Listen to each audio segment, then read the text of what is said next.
I earned my degree online at Arizona State University. I chose to get my degree at ASU because I knew that I'd get a quality education, they were recognized for excellence, and that I would be prepared for the workforce upon graduating. To be associated with ASU, both as a student and alum, it makes me extremely proud, and having experienced the program, I know now that I'm set up for success. Learn more at asuonline.asu.edu. What is going on, gunfighters? Shotguns as truck guns. Save the best for fifth. This is the fifth episode installment of Truck Guns here on Gunfighter Life. If you've stumbled across this as the first episode you've listened to, welcome. But hopefully you're liked and subscribed, following whatever vernacular they use on whatever platform you listen to. Hopefully you're following the show. Since this is part 5, I'm going to forego the lengthy bio and just say first and foremost, I am a Christian, made in the image of God. Hopefully I look at everything through a Christian and biblical lens and worldview. This podcast will be no different. And again, if you've just clicked on this, and we've done a whole series on truck guns. I did an episode in Days of Yore on truck guns, and it seems to be very popular still, and I got a request to do more, and I thought the best way to do it would be to break it down in segments. So part 1 was handguns, and then also did PCCs, PDWs, fighting carbines, intermediate carbines. Today, part 5 is going to be shotguns for truck guns. Why? Why, with all those other options, would you pick a shotgun? Well, I think for a lot of people, for a lot of situations, it's the best choice. And we'll get into why. Now, again, hopefully you're liking and subscribing to the show. But if you're fairly new, you can go back and look at, just type in shotgun, a Gunfighter Life shotgun on whatever podcast platform. And it should pull up several episodes on the shotgun, whichever one tickles your fancy, as the baby boomers might say, and listen to that. But to give a brief recap, in my opinion, the shotgun is the most versatile small arm, period. End of sentence. It is the most versatile small arm, period. Nothing else does what the shotgun can do. Nothing else is as flexible as the shotgun is. Nothing else can go from plucking a dove or a fat little quail out of the air, God-given protein bars, and being able to eat them, to stopping a charging grizzly bear. No other single weapon can perform like that, and all manner of things in between, from deer to personal protection and defense to barrier penetration to even other roles like breaching and less lethal, signaling. Nothing is as flexible as the shotgun. So I guess my question is, why would you not want a weapon that versatile, that powerful, that devastating, that scalable up or down as a truck gun? So to be fair, be honest and circumspect, what are some shortcomings of the shotgun? Well, a big one people would say is range. Now, if you talking smoothbore shotgun, rifled barreled shotguns are kind of a specialty thing. But if you look at a smoothbore shotgun, if you don't just buy whatever slugs are available at Walmart and you actually do your due diligence like you would with a rifle and find a good load that groups well, that shoots point of aim, point of impact, if you have decent sights, not just a smooth barrel, but like a decent sighting system on your shotgun, I'd say you should easily be able to achieve 150 yards, practical accuracy on a shotgun. They do have a limited range. I mean, 150 yards is about half of practical effective range for an M4 carbine, run-of-the-mill M4 AR-15 16-inch variant. And I've posed this question to you guys before. Show me any defensive, civilian justified use of force encounter where somebody projected force and it was legal and lethal out past 150 yards? I don't know of any, and if I'm not going to put the bio in this episode, but I've spent a lifetime as a professional gunfighter, military, law enforcement, private contractor. Here, Conus talking about defensive and breaking contact kind of situations. In general, 150 yards is way more than is normal. But they do have a limited range. That is a real thing. Also, people will say capacity. And yeah, if you look at it round per round, if you're talking round per round, like cartridge per cartridge, primer indentation to primer indentation, then yeah, the shotgun has less capacity, for sure. You know, your standard run-of-the-mill AR-15 or AK-47 variant is going to have 30 rounds on tap. The shotgun is going to have 5 for a standard hunting shotgun, maybe 7, maybe 9, if you're talking about a tactical shotgun, if you're looking at it that way.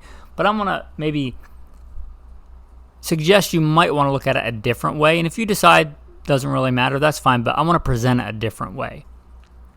Your AR-15 223 is 22 caliber. Now, it's not apples to apples. It's apples to oranges because you're talking about a Spitzer bullet. You're talking about higher velocity. But you're talking 22 caliber, 30 projectiles. If you look at my favorite go-to hunting and defensive load for the shotgun, 41 pellet number 4 buck. Number 4 buck, I believe, if memory serves correct, is 24 caliber. Now, each one of those shells is going to have more capacity than the entire magazine of an AR-15. But if we do 41 times, and I looked up what the Mossberg 590 holds, and that is 7 plus 1, which would be 8 of the 3-inch magnums. So we do 41 times 8 equals 328 rounds. If you're talking about actual projectiles downrange, 24 caliber, and you're talking about a spherical lead, either nickel-plated or copper-coated or just straight lead sphere. So it's not the same as a Spitzer bullet, but to maybe put it in a different light, you're talking 328 actual individual projectiles in that loadout. If you're talking about that loaded up with number 4 buck. If you talk about kind of a lot of people's favorite military police defensive load, 9 pellets of double aught buck, which is going to be a 2 3/4 inch load, a standard load, 12 gauge. You're talking 9 rounds of that times 9 pellets. You're talking over 200 projectiles, and that's 33 caliber. So if you compare that to the AK, which is, we think 30 caliber, but it's actually .312, so 31 caliber versus 33 caliber. And again, not apples to apples, but you're talking 210 actual individual projectiles. So if you look at it from that perspective, maybe not as low capacity as you might think. Also, what are you expecting to encounter? Yeah, if you are expecting to go full Red Dawn, and I'm not saying you shouldn't be prepared for that, but is that what's most likely going to happen with you and your truck gun? I don't know. I'm not telling you to not be prepared for Red Dawn, but shy of running around and peeing in radiators and fighting parachuting Cubans or North Koreans, depending on which version you like the best. Right, shy of that, a shotgun with a full loadout of, let's say, double aught buck if you want to go the vanilla route, or you want number 4 buck, or even number 1 buck if you want to kind of go and split the difference, or you want a combination of buckshot and slugs, which I would suggest for a truck gun. That's good out to 150 yards. That round per round is absolutely devastating, more so than any small arm that's common, period, unless you talk about like a 50 BMG or something. But yeah, if you're talking about just round per round, then it's got fairly low capacity. If you talk about, again, 5 to 9 actual primer indentations per loadout versus 30 or 15, depending on what other platform you're running. And if you look at it in that light, then yeah, it's got less capacity, and that's a real thing. And also the range, but has there ever been a defensive justified use of force by a civilian in a defensive role out past 150 yards. I don't know of any. If you do, let me know.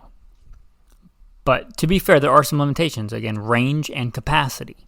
Also, let's be real. A lot of people are into guns because guns are fun to shoot, and I have a lot of fun shooting guns. You know what I don't have a lot of fun doing? Going out to the range and shooting a bunch of full-power buckshot or slugs. I like to shoot. I shoot a lot, as you might imagine. But what I don't actually enjoy is going and putting, let's say, 20 rounds of deep penetrator slugs through my Mossberg 590 in a day. That's not my idea of a good time. I'm not a sadist. I'm not a masochist. I'll endure pain if it is beneficial. Going to the gym, going on a ruck, going for a run, lifting heavy weights. Pain just for the sake of pain is not super enjoyable. Again, I don't consider it enjoyable to shoot 20 rounds of slugs in a row. Because I'll go to the range and, I'd have a lot of fun going through a brick of 22 ammo. Or even, a couple of hundred rounds of 9mm or 223. But 20 rounds of slugs and I'm not having a great time. So they are less fun to train with and less fun to shoot. Case in point, I think the shotgun is the most versatile weapon. If I've said it before, if I could only have one gun for when things hit the fan, peanut butter and chocolate has hit the fan, and I got to pick one long gun. No other caveats, no other yeah, but this, yeah, but that. I'd pick the shotgun. However, it's probably the gun I train with the least as far as live fire goes. One, because from my experience, if you're a really good handgun shooter, you're probably a good rifle or shotgun shooter, but you can be a really good rifle shooter or shotgun shooter and be really horrible at the handgun. And the handgun is what I have on me most of the time, which is why I switched way back in the day to I switched from more precision rifle stuff to handgun, because handgun is the hardest gun to master, and it's the gun that I have on me most of the time. That said, of all the things I train with, I probably train with the shotgun less because it's less fun to shoot. So that is a disadvantage. Also, reloading when the gun is empty. Now, there are ways to quickly reload, and that is something I do train on and encourage you to train on, like rounds from the side saddle into the action. You can feed a shotgun pretty fast that way. It's not as fast as, let's say, a speed reload on a handgun, where you're out and you do a quick reload in a standard capacity magazine. You got a fresh 15 or 17 or 21 round magazine. So that's a disadvantage. And is that likely? No, it's not, but it's possible. But again, you're not talking apples to apples, because round per round, that shotgun is way more devastating. There's very little comparison to a round of 9mm to a full payload of double aught or number 4 buck out of a 12 gauge or even a 20 gauge. So just think about it honestly and circumspectly. Also, I guess I should have mentioned it because I'm looking out at a pretty nasty environment here it's beautiful, but like rainy, wet, Juneau, Alaska. The shotgun is made for some of the nastiest environments on the planet. You talk about nasty environments, talk about waterfowl hunting, duck hunting, goose hunting. You're talking about snow blowing sideways, freezing rain, sleet, salt water, guns getting submerged, guns getting used as canoe paddles, just mud, just salt water, marsh mud, and swamp mud, and just nasty environments. The shotguns work in those environments, and they will work a lot of times for generations in those environments. You talk about a shotgun for nasty environments. If it can handle that, it can probably handle a little bit of neglect in your trunk or in the back of your truck. Also, if you're talking about a tool for peanut butter and chocolate hitting the fan, that you can go in a lot of nasty environments without a lot of maintenance, the shotgun really shines there. So just its ability to thrive in rugged, nasty environments is almost unparalleled, especially if we talk about a good inertia-driven semi-auto or especially a pump shotgun. Talk about the AK as being crazy, rugged, and reliable, and they are, especially for a auto-loading battlefield rifle. But say for just pure austere environments, the pump-action shotgun, a good one, is really hard to beat. So you have that advantage. Also, and I've kind of changed my mind on this because I guess we're all influenced by our training and experience. I grew up as a poor boy in the South, putting meat on the table literally. And when it comes to putting meat on the table, as in hunting, nothing rivals the shotgun. There are better deer rifles, there are better elk rifles, but it's not just about that. It's about the totality of things to hunt. Nothing is like the shotgun in that you can pluck a dove out of the air or a quail and also stop a charging grizzly bear and anything in between. The shotgun is that scalable. And with my background, you might imagine that I've been in some pretty nasty situations that God's gotten me through in tactical environments. And those are scary, crazy situations. But even with all that experience that I've been blessed to live through, it pales in comparison to the number of times in my life I've had to eat. Unless you're fasting for Yom Kippur or some religious reason or health reason, you probably eat every day. You probably eat several times a day. When it comes to putting food on the table, nothing rivals a shotgun. So if that truck gun turns into a long-term survival gun, again, I don't think anything rivals a shotgun if you're going to hunt. But again, I've changed my mind. I know this is recently because I got to realize that I'm kind of an odd duck, and I'm okay with that. I'm a peculiar person, and I'm okay with that. I hunt. I like to hunt for food. But a big chunk of the population lives in what I will call people hives. They live in large urban areas. They live in suburbs. They live in cul-de-sacs. They live in, again, what I will call people hives. To them, it's not food, a lot of them, unless it comes wrapped in cellophane. Meat comes wrapped in cellophane from Safeway or Kroger or wherever. A lot of people have never hunted. They don't know how to hunt. They're not going to learn to hunt. The time to learn to hunt is probably not the apocalypse when you're starving to death. Hunting can be very challenging even when you have hunted your whole life, as I'm getting humbled here in Alaska hunting.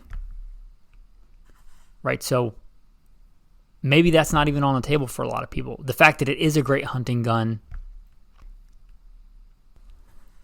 maybe it's not even applicable to a large chunk of people that have grown up most of their lives in a suburb or a large urban area. And I've spent big chunks of my life in large urban areas. I was L.A.P.D. I was a commander of a tactical team in a big metro area to stop active shooters. I get living in cities. My idea would be to get out of the city and hunt.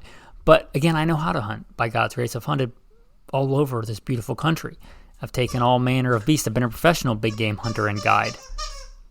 I have a Rhodesian Ridgeback, Alexander Hamilton, great hunting breed. If you don't hear him now, he is successfully hunting and killing a squeaky toy. But I'm about hunting, but not everybody is. Again, that's not applicable to everybody. So even if you take that off the table, even if you take the ability to, as a shotgun, to put food on the table, which I think is unrivaled, even with that, there's a lot of flexibility to the shotgun and why you might choose it as a truck gun. Talk about a break contact gun to put a lot of projection of force downrange quickly. Again, if you don't look at it just round count, but you look at the devastation of each individual round, like a full payload of double-aught buck or number 4 buck, you talk about stopping a vehicle or stopping somebody in a vehicle. There are few things that are as good at that as a deep penetrator slug. I like true ball, deep penetrator slugs for several reasons, but even just a regular Foster slug is a good penetrating round, or something like a Bernecke slug, which is kind of legendary for its penetration. You talk about stopping, going into an engine block, or going through intermediate barriers, which in an urban environment is a big thing. Right? A good construction of a shotgun slug is pretty hard to beat. Also, urban environments are full of a lot of locked doors. Now, to be honest, as somebody that's been a professional door kicker, most doors are just there for show. You can kick open most doors if you're a healthy adult male. But even the ones that you can't, if you have a shotgun and you know how to use breaching rounds, because I wouldn't advise it if you don't, because you could really hurt yourself, lose some fingers or eyeball or something. But if you know what you're doing with a breaching round, you kind of have a master key. If you're trying to get out of an area that's on fire or who knows what situation and a dystopian urban future might hold, if you're trying to get out of an area, get through a gate, whatever the case might be, right? You kind of have a master key. Also, less lethal. Taking a human life is a weighty matter. And even if it's legal, you should never take a human life unless it's morally justifiable. And you know what's morally justifiable by reading your Bible, man. You got to have a firm foundation. I hope you're not a psychopath. I'm certainly not a psychopath. I've been in some nasty situations, and I can say, unless you absolutely have to take a human life, you should not, unless it's the best thing to do in that situation. It's the most loving thing to do in that situation, as in stopping other people's from losing their lives, like an active shooter or something like that. But you should know when deadly force is moral and authorized and when it's not. And again, you get that by reading the Bible. The shotgun, unlike many other weapons, gives you the ability to project force that's not lethal force.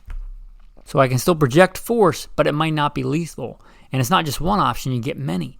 You can get rubber buckshot, and if you know what you're doing and with angles and if you've trained with it, you can, skip those rounds off the ground and take out people from the knee down with less lethal buckshot. If you're talking about rioting, looting, property crimes, just deterring a whole group of people from coming your way. Your rubber buckshot, you also have rubber baton rounds, you have beanbag rounds, which can be quite nasty. So that ability for less lethal, that's a big deal. So even if you take the hunting off the table, which is a big chunk of why the shotgun is such a utilitarian tool, in my opinion, it's still very utilitarian. Let's talk about a couple of really good choices. Now, I think equally semi-autos and pump shotguns, and that's really what's on the table. I don't advise you to go through the apocalypse or have your truck gun be a double-barrel shotgun unless that's all you have. But for repeatable firepower today, really the pump and the semi-auto, and I like them both. They both have their advantages and disadvantages. But in my opinion, a good, reliable semi-auto is expensive. I do not trust my life, and I would not recommend a cheap semi-auto shotgun. But there are many cheap, very affordable pump shotguns that have a reasonable rate of fire, that even have advantages over a very expensive semi-auto, that are very affordable. The number one recommendation for pump shotguns is going to be the Mossberg Maverick kind of genre, whether you're talking about, it's the Mossberg 500 family, whether you're talking about the standard Mossberg 500 or the cheaper Maverick 88 or the more tactical Mossberg 590 or the 835, right? Any of those are just beasts in rugged reliability and affordability and the amount of firepower you get for the money. And there are many other really good pump shotguns. If I'm talking semi-autos, I'd say stick with Benelli for a lot of reasons. There are some really good other guns that are reliable, but they're mostly gas guns, and I prefer an inertial system. I've talked about that in other episodes at nausea.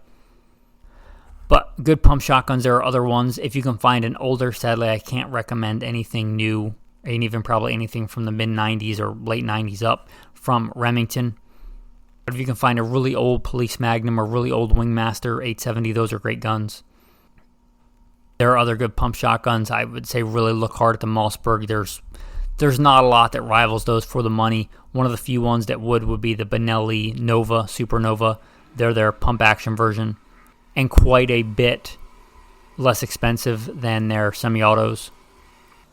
I'm not going to list every semi-auto. Those would be my main choices if I were picking one today. My actual go-tos, and I have two, is a Benelli M2, and I've run the gambit of Benelli from the M1 to the M2 to the M4. For the best balance all-around shotgun, I like the Benelli M2. I've got an episode coming out on Mossberg pump shotguns and an episode coming out on Benelli semi-autos. I don't know if they'll come out before or after this, but again, make sure you're liked and subscribed and following. That way you can hear about them when they come out, or go back and search. Just type in whatever Gunfighter Life / or Gunfighter Life and then whatever shotgun or Benelli, and you can kind of find those episodes. But my two go-tos are the Benelli M2 and the Mossberg 590S. I denote the S because it allows you to shoot short shells. I like the short shells. I like the ability to run short shells, and not just put an adapter in and run short shells, but the ability to load a 3-inch Magnum, a 2 3/4, a short shell, or vice versa, and they'll all run equally well. And the Mossberg 590S is the only shotgun I'm aware of that'll let you do that. No, I am not a fan of bullpup shotguns for a lot of reasons.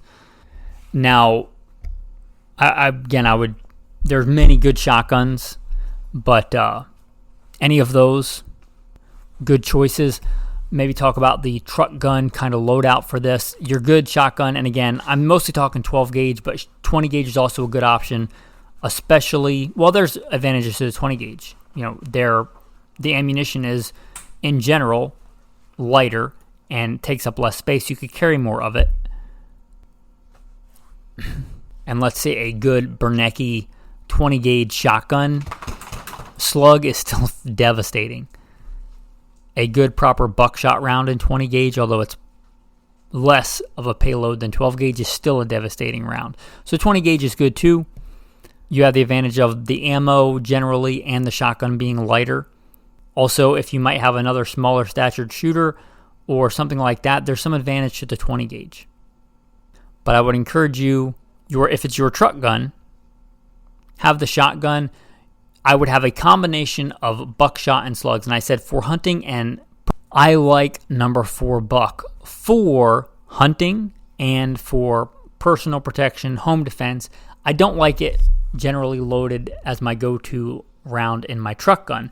For that, I do like the kind of standard double-up buck because it's got more mass to each individual pellet, which means it will generally penetrate soft, not literally soft, but light barriers like sheet metal. So if I'm using a truck gun, there's a good chance I might have to shoot out of my vehicle in or into somebody else's vehicle. So I think the double-up buck's a good choice for that, and it's pretty common. So for the truck gun, for a shotgun with a combination of buckshot and slugs, and I don't mean a buckshot and a slug and a buckshot and a slug loaded in a tube, but how I roll with mine is buckshot in the tube and then slugs in the side saddle. And if you know how to do an ammo exchange drill, you can switch it out pretty quick.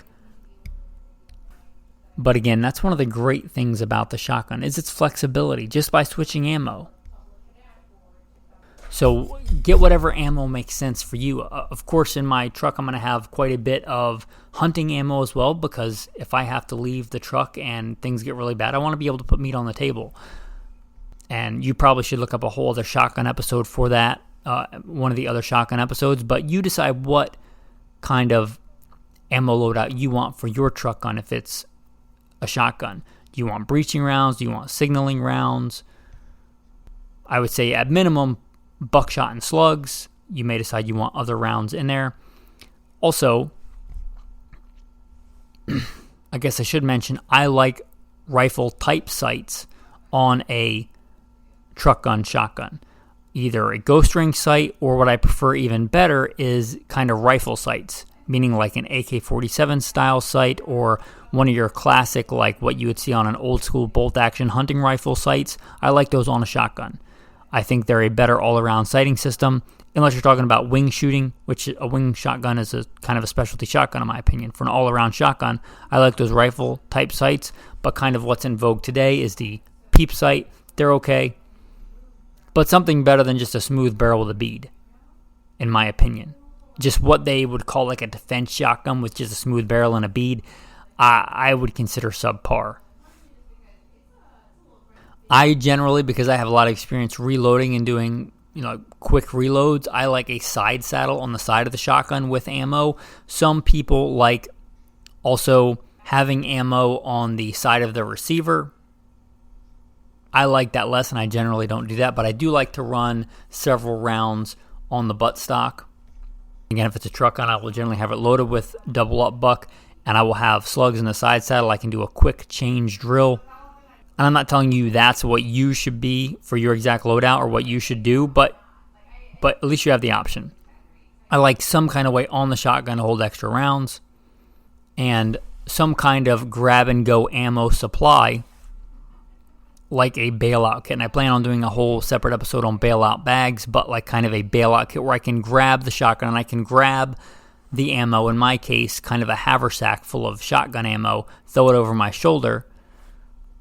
The kit that I have actually has a thing on the outside for kind of go-to loads, and then a bigger compartment for the rest of the loads, just to grab, so I have quite a bit of ammo that I can just literally grab.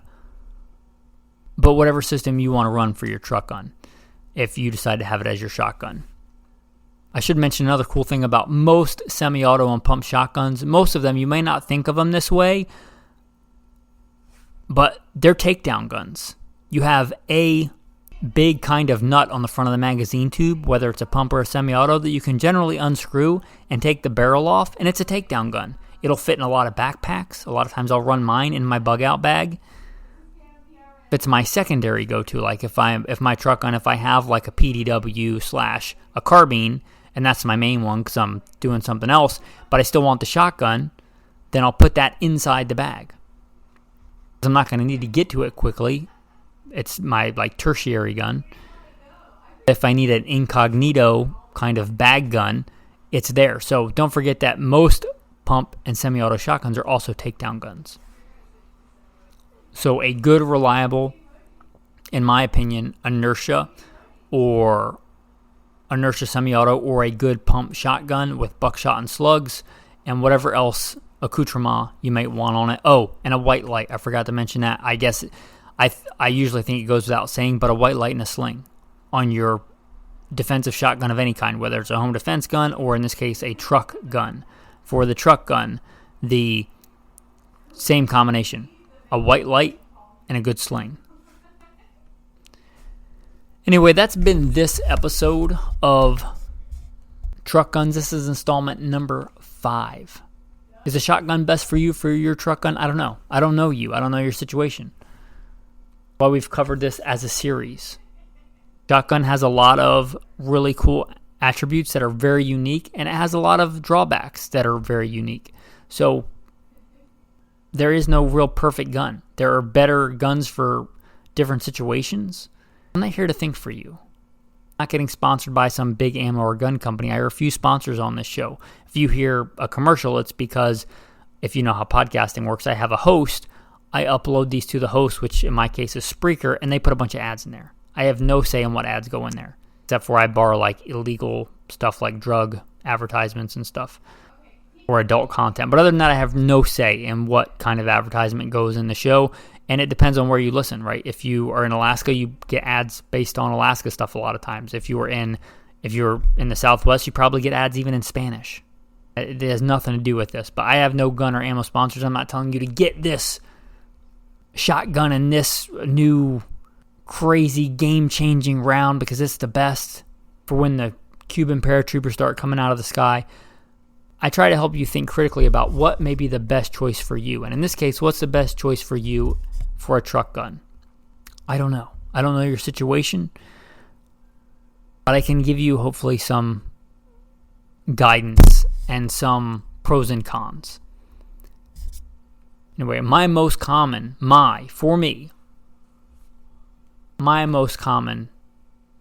gun is a shotgun. Also, I should say, 50 state legal, unlike a lot of other guns that we've talked about. And that's a big advantage. If you don't know, my wife and I live as neo-nomads. We travel.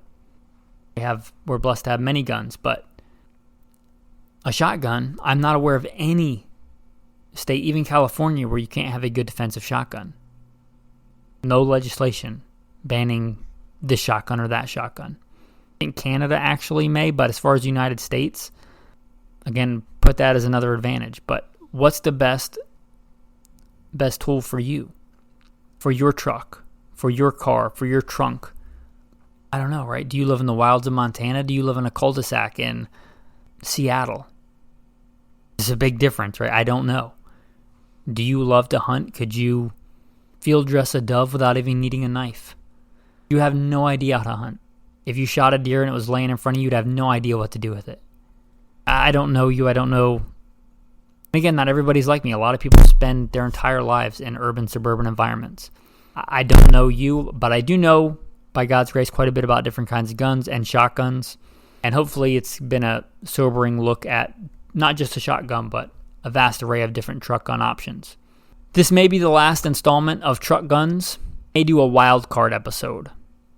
Things that aren't their entirely individual category, but that you might choose. Well, what about a bolt action? What about a scout rifle? Or what about a bullpup, this or that? I do a wild cards episode. So again, make sure you're liked and subscribed for that.